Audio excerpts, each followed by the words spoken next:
तर रामकृष्ण हरी मंडळी, आता मी हा स्पेसिफिकली व्हिडिओ बनवला आहे तो माझ्या अंजीरच्या झाडासाठी. बघू शकता तुम्ही, माझं अंजीरचं झाड आहे हे. कोणाकोणाला ओळखू येईल, कोणाकोणाला नाही. आता या झाडामध्ये हे बघा किती छान कोंब फुटत आहेत. पण मला एक क्वेश्चन आहे, याच्यासाठी मी व्हिडिओ बनवला आहे. आता ही जी पाने आहे ती तुम्ही बघू शकता कशी झाली आहेत.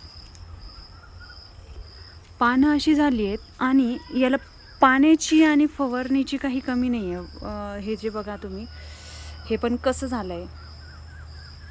त्यानंतर हे फळ बघा इथे. तर मी याला कुठला फवारा किंवा काय करू शकते, कारण याला शेणखत पण भरपूर आहे आणि पाणी पण भरपूर आहे. आता हे जे फळ बघताय तुम्ही इथे बघा, हे अंजीर आहे. तर त्या अंजीरला इतकं पण तो ताजेतवानेपणा आपण म्हणतो तो नाही आहे. आणि हे जे झाड आहे हे थोडंसं सुकलेलं पण आहे. आता मी संध्याकाळच्या वेळेला हा व्हिडिओ बनवते, पण तरीही मला त्या झाडामध्ये इतकं असं तजेलदारपणा आपण जो म्हणतो तो नाही दिसत आहे. याची पाने पण तुम्ही बघा, हे बघा असं आहे. तर मला तुम्ही कमेंट करून नक्कीच सांगा की मी ह्या माझ्या झाडाला कसं तजेलदार बनवू शकते.